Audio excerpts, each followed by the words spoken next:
ఎన్నిసార్లు చెప్పినా ఎంతమంది చెప్పినా కొంతమంది లాపర్వా చేస్తుంటారు. పానాలు పోతాయని చెప్పినా పట్టించుకోరు. ఆయన అప్పుడు చూసుకుందాంలే, వచ్చినప్పుడు చేద్దాంలే అన్నట్టు చేస్తుంటారు. కానీ వచ్చే గండం మనకు చెప్పేస్తుందా? ఆపత ఏమన్నా ఇగో వస్తున్నా చూడు అని సైరన్ ఇచ్చుకుంటూ వస్తుందా? మనమే ముందు జాగ్రత్తతోని ఉండాలి. ఇక చూడుర్రి పట్నంలో ఎంత పెద్ద ఘోరం జరిగిందో. కాచారం పాడగాను ఉత్త పుణ్యానికి 17 పానాలు బుగ్గిపాలైనయి.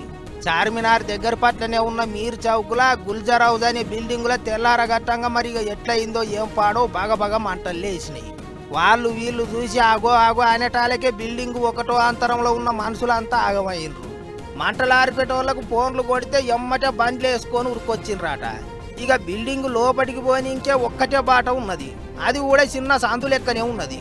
అందుకే అప్పటికప్పుడు నిచ్చెనలు వేసుకొని ఒకటో అంతరానికి పోయిండ్రు గాని ఏం ఫాయిదా లేకుండా పోయింది. చూస్తూనే 17 మంది పానాలు గాలిలో కలిసినాయి. తాతిళ్ళున్నాయి కాబట్టి ఇంటికి చుట్టాలు కూడా వచ్చిండ్రాట.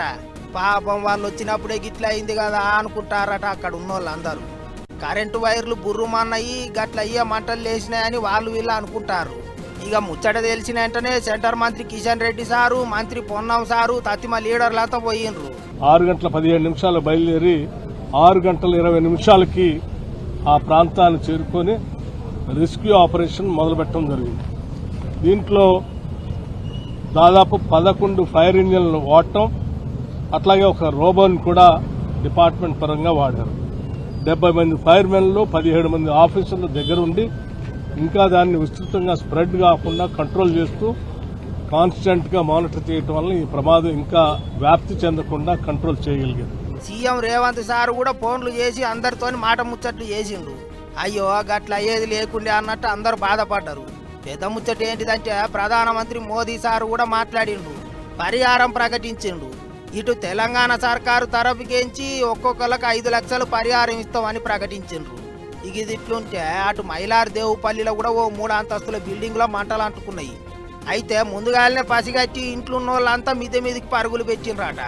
ఫైర్ ఇంజన్లకు ఫోన్ కొడితే వాళ్ళు వచ్చి 50 మందిని కాపాడిండ్రు, మంటలు ఆరిపేసిండ్రు. అక్కడ కూడా కరెంటు వైర్లు బుర్రుమన్నాయి, అందుకే మంటలు లేచినాయి అన్నట్టు చెప్పిండ్రాట. ఏం పాడో ఏమో గానీ ఈ ఎండాకాలంలో ఎప్పుడు ఎక్కడ మంటలు అంటుకునేది తెలుస్తలేదు. నెరి ఇంట్లో ఏసీలు బిగించుకున్నోళ్ళు పైలంగా ఉండుర్రి, వాటిని ఎప్పటికప్పుడు ఒక గంట కనిపెట్టుకొని ఉండుర్రి. అంతేకాదు పాత కరెంటు వైర్ల మీద కూడా ఓ నజరేసి ఉంచుర్రి.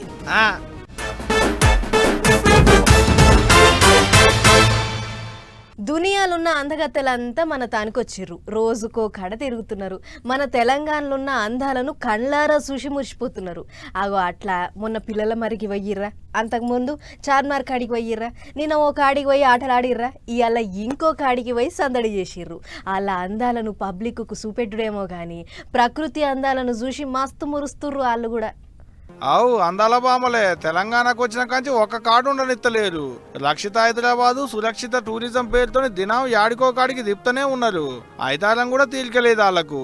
ఇంటిగ్రేటెడ్ కమాండ్ కంట్రోల్ సెంటర్ కు పోయి అందాల బామలు వచ్చిన చుట్టాలకు తెలంగాణ పోలీసు వాళ్ళ బలగమేంది, రాష్ట్రంలో శాంతి భద్రతల ముచ్చటేంది, పబ్లిక్ కు ట్రాఫిక్ తోని తిప్పల లేకుండా ఎటువంటి జాగ్రత్తలు తీసుకుంటూ అనేటి అన్ని పూసగుచ్చిరు పోలీసు వాళ్ళు. రాష్ట్ర అశ్విక దళం, డాగ్ స్క్వాడ్, ఆక్టోపస్ బలగాలతో ప్రదర్శన చేసి చూపించారు అందాల బామలకు. ఆడికించి చక్కగా తెలంగాణ సెక్రటేరియట్ కు పోయిర్రు దునియా అందగత్తెలంతా కలిసి.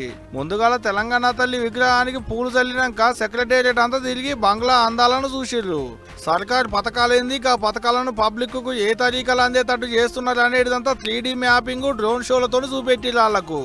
అంటే తెలంగాణ రాష్ట్రంలో ఈ యొక్క మిస్ వరల్డ్ కార్యక్రమం పెట్టినటువంటి ప్రధాన ఉద్దేశం ఉద్యోగ ఉపాధి అవకాశాల కోసం, తెలంగాణ టూరిజం ప్రమోషన్ కోసం కూడా ఒక ప్రధానమైన అంశం అని చెప్పని అందరు గమనించాలని కోరుతూ, అసలే దునియా అందగత్తెలు వాళ్ళు సెక్రటేరియట్ కు వస్తుందంటే చిన్నగా ఉంటదా? అటు పోలీసు వాళ్ళు కూడా అంతే గట్టి బందోబస్తు పెట్టిరు అందగత్తెల కొరకు. గాళ్ళ అందాలని పబ్లిక్ కు చూపెట్టడేమో కానీ తెలంగాణలో ఉన్న అందాలను మాత్రం వాళ్ళకు చూపెడుతున్నారు పోండ్రి మన సర్కారు వాళ్ళు.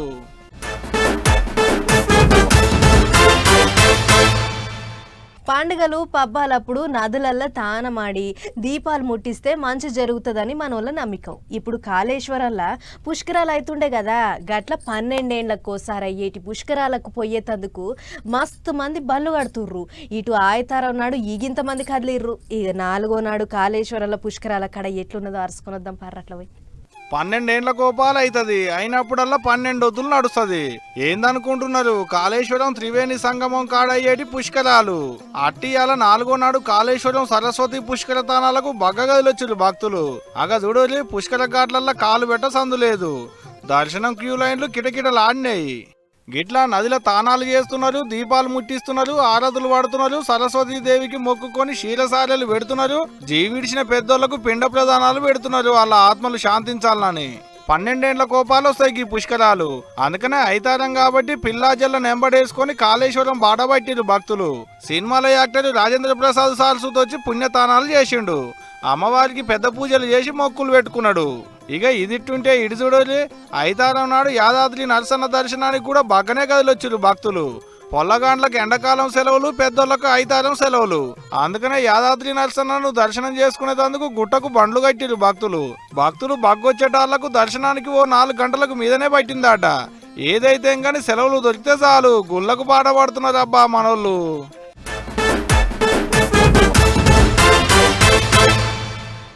ఈసారి వానలతోని బలె తిప్పలైందబ్బా పబ్లిక్కు. ఎండాకాలంలో వానలు దంచిగొట్టినాయి, వానాకాలం అన్నొద్దులు ఎండలు ఏగిచ్చినాయి. కాలం వెళ్ళిపోయినాక పొంటెపెట్టినాయి వానలు. అట్లీ ఏడు ఆయటిషిన్కు పడేటందుకు ఋతుపవనాలు రయ్యిన ఉరుకొస్తున్నాయట. ముందుగానే నేలను తడిపేటందుకు తయారైతుండట వానదేవుడు కూడా. గా ముచ్చటేందో పురాగా మా వాళ్ళు చెప్తారు. ఇనుర్రి ఇక చెప్పరా అన్న గా వానల ముచ్చట్లేందో. ఈ పాలికి నైరుతి ఋతుపవనాలు ముందుగాలే తోవబట్టిన ఇల్లు. ఇంకో 10 వదులలో కేరళ పొలిమేరలకు వస్తాయట. ఇది మేమంటున్న ముచ్చట కాదు, మా సొంతంగా రాసిందేం లేదు. ఐఎండీ అధికారులు బయట పెట్టిన ముచ్చట్లే మీకు చెప్తున్నాం. అసలు అయితే ఈ నెల 22 వరకు అండమాను, 26 వరకు శ్రీలంక వరకు రావచ్చు అనుకున్నారు ముందుగాల అందరూ. కానీ ఇంకో 10 వద్దులు ఉండగానే ముందుగాలనే పొలిమేరలు దాటినాయట. ఇప్పుడు శ్రీలంక పొలిమేరలు ఉన్నాయి అంటున్నారు అధికారులు. చుట్టూ తిరిగి ఈ నెల 27వ తారీఖు వరకు కేరళ పొలిమేరలలో జొరబడేటట్టున్నాయట. అంటే ఈ పారికి ఆయిడిషన్ కూడా ముందుగానే పడేటట్టున్నది అన్నట్టు. చిన్నగా మనతానికి మళ్ళీనా అంటే ముందుగాల దడిపేది కూడా ఆంధ్రానే. అందుకనే ఆంధ్ర పబ్లిక్ ను ఇప్పటి సందే పైలం చేస్తున్నారు అక్కడ అధికారులు. సోమవారం సంది ఓ 3 వద్దులు వానలు గట్టిగా పడేటట్టుందట. అందుకనే పబ్లిక్ పైలంగా ఉండాలి, అధికారులు హుషారుగా ఉండాలని ఆర్డర్లు వేసిండు ఏలూరు జిల్లా కలెక్టర్. ఇక ఇన్నది కదా పబ్లిక్ జరంతా పైలంగా ఉండేది. గాలి వానలు ఇయ్యాల మైలా తోలేటట్టున్నదట. ఎల్లపాల తప్పి బయట తిరగకూలి. ఏం చెప్తున్నా?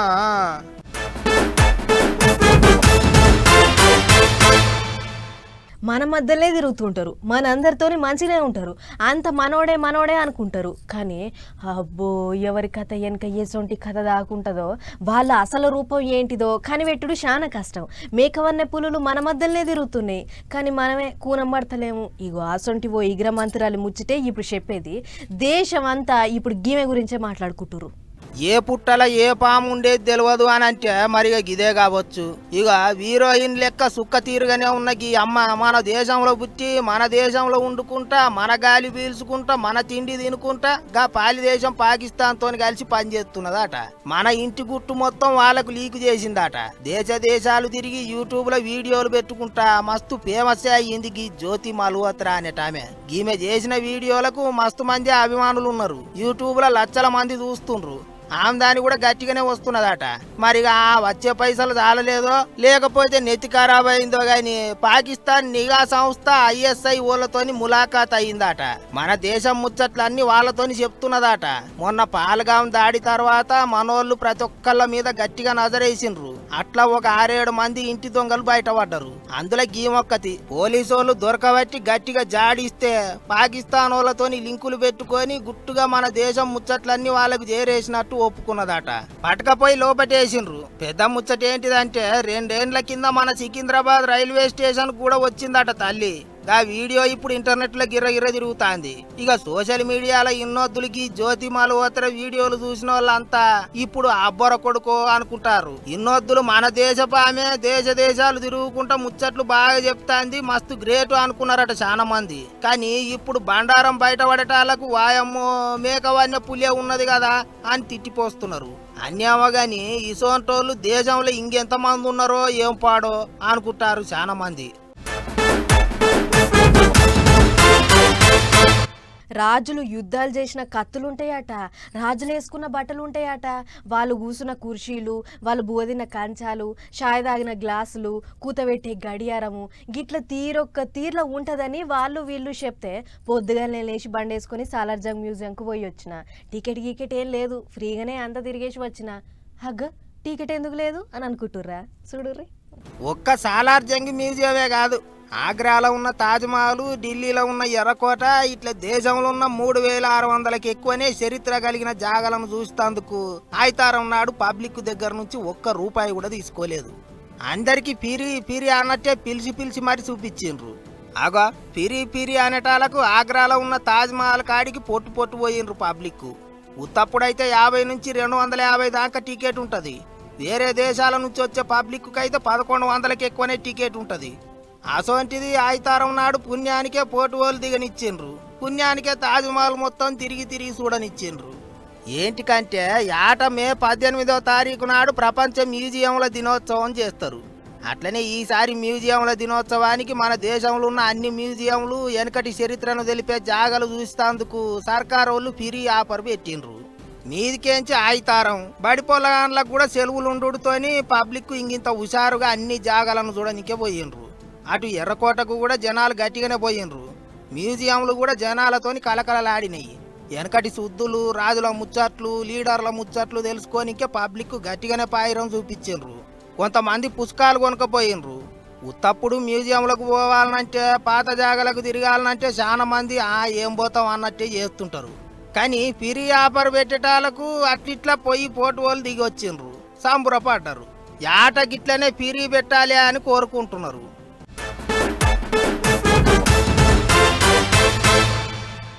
ఆర్టీసీ బస్సులో ప్రయాణం సురక్షితం, ప్రైవేట్ వాహనాల్లో ప్రయాణం వద్దు. ఆర్టీసీ బస్సుల్లో ప్రయాణం ముద్దు, బస్సు ఎక్కండి, సురక్షిత ప్రయాణాన్ని పొందండి. ఇగో ఈసొంటి రాతలు పెద్ద అక్షరాలతో కానొస్తాయి బస్సు ఎక్కితే. అవన్నీ రాతలకే తప్పితే సురక్షితం లేదంటూ గీ బస్సు ఎక్కిన పబ్లిక్ గా ముచ్చటేందో తెలవాలంటే గీ వార్త చూడాల్సిందే. చెయ్యెత్తులి బస్ ఎక్కులి కాదు, ఇక ఇప్పటి సంది బస్ ఎక్కులి వానల తడువులి అని రాతలు రాయాలి అంటారు కావచ్చు. శ్రీ సత్యసాయి జిల్లా హిందూపురం డిపో బస్సులు చూస్తే అవు గాలొస్తే గలగల, వానొస్తే లొడలొడ, కమ్మల గుడిసెలంగా నీళ్లుట్టినట్టే ఉట్టుతున్నాయి ఆడ ఆర్టీసీ బస్సులకు పైకప్పులు. మేము ఎక్కాము, మొలకల్ చెరువు దగ్గర నుంచి వర్షం స్టార్ట్ అయింది. ఆ వర్షం కంటిన్యూ అయింది.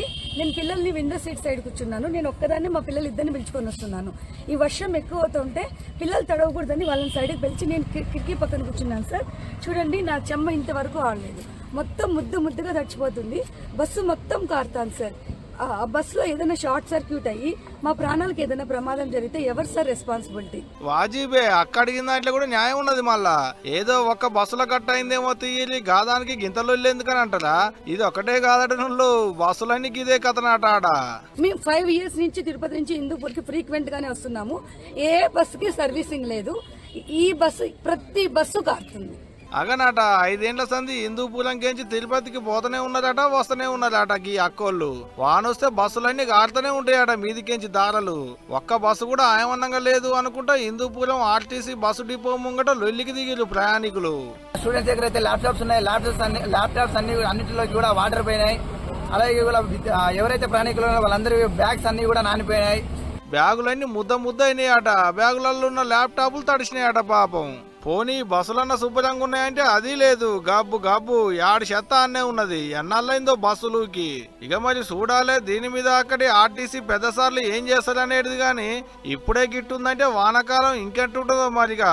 ఇక అసలే ముంగటొచ్చేది ఆనకాలం. ఇప్పటి సంది బస్సులలో ఎక్కిపోవాలనుకునేటోళ్ళు ఇంటికాంచి ఓ శక్తిని చేతిలో పట్టుకొని పోవాల్సి వస్తుంది కావచ్చు. పోండ్రి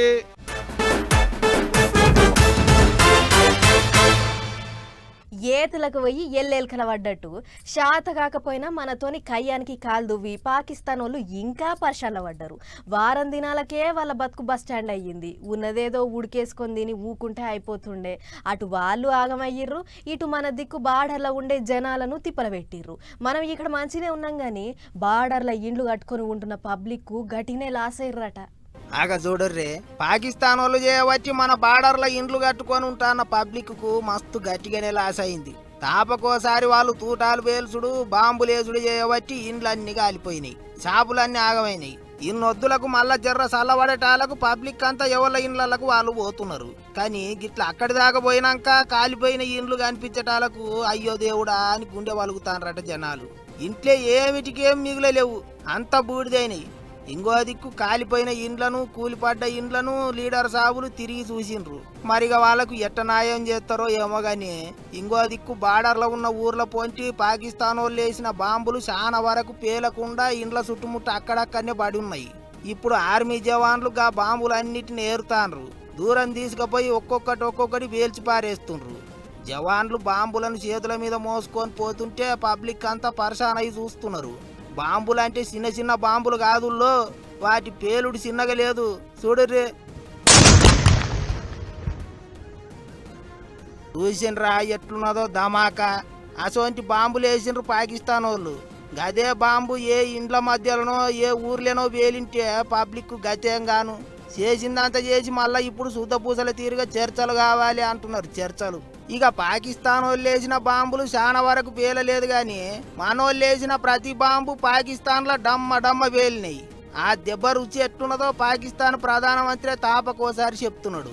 మీదికేంచి మనోళ్ళు పాకిస్తాన్ వాళ్ళ గాయగత్తరేషం ఎసోంటిదో దునియా అంతటా సాటి ఇవ్వాలని ఓ గ్రూపును తయారు చేసిండ్రు కదా, అట్లనే పాకిస్తాన్ వాళ్ళు కూడా ఓ గ్రూపు తయారు చేయాలని చూస్తున్నారట. ఏదైనా భారత్ను చూసి కాపీ కొట్టుడేనా, పాకిస్తాన్ వాళ్ళకు దిమాకు లేదా అనుకుంటారు దునియా దేశాల పబ్లిక్.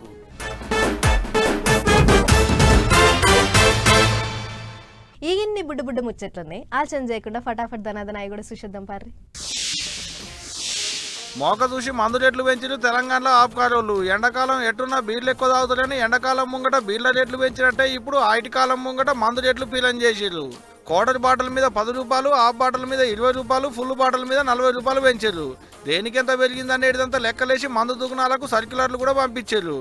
ఇన్నొద్దులు చేతుల 150 రూపాయలు ఉంటే చాలు మందు కొట్టుకు పోదాం అనుకునేటోళ్ళు ఇక ఇప్పటి సంది ఇంకో 10 రూపాయల కొరకు ఇంటామతో గీసులాడాలనేమో పోరి. సినిమాల మీద పాయడం ఎక్కువ ఉన్నోళ్ళకి ముచ్చటింటే మనసులో రంది పెట్టుకుంటారు కావచ్చు. ఎందుకంటే తెలుగు రాష్ట్రాలలో జూన్ 1వ తారీఖు నుంచి సినిమా టాకీస్లన్నీ బంద్ పెడతారట. ఇది మేమంటున్న మాట కాదుల్లో. తెలుగు ఫిల్మ్ ఛాంబర్ల తెలంగాణ ఆంధ్ర ఎగ్జిబిటర్లతో కూర్చొని మాట్లాడినాక ఈ ముచ్చటను బయటికి ఇచ్చిపెట్టారు. మొత్తం మీద 60 మంది ఎగ్జిబిటర్లతో నిర్మాతలు కూర్చొని మీటింగ్ పెట్టిరట. దిల్ రాజు, సురేష్ బాబు సార్లు దగ్గరుండి మీటింగ్ నడిపించిరట. అద్దె ప్రాతిపదికన సినిమాలను ప్రదర్శించలేము అనేది ఎగ్జిబిటర్లు అంటున్న మాట. వాళ్ళకు కూడా పర్సంటేజ్ కావాలని అడుగుతున్నారట. మరి చూడాలని నిర్మాతలు ఏం చేస్తారో. ఇక గోవాకెంచి పట్టుకొచ్చిన మందు బాటలను పట్టుకున్నారు పట్నం ఆబ్కారీ శాఖ వాళ్ళు. ఏం తక్కువ 3.5 లక్షలకు మీదనే ఇలువగల్ల 52 బాటలను పట్టుకుని సీజ్ చేసిలాట. గోవాకెంచి మందు బాటలు పట్టుకొచ్చిన ముగ్గురి మీద కేసులు రాసి పట్టుకున్న బాటలను సీజ్ చేసి నాంపల్లి పోలీస్ స్టేషన్ లో పెట్టిరు అధికారులు. బారుకో పబ్బుకో దోసుగాండ్లతో పార్టీలకో పోతే వేలకు ఖర్చు అవుతున్నాయని గోవాకెంచి మందు బాటలు పట్టుకొచ్చుకున్నారట. అగ్గోకు వచ్చే మందు కాసేపడి ఆగమయ్యారు అనుకుంటున్నారు ముచ్చటలకైన పట్నం పబ్లిక్. మరి కాదా?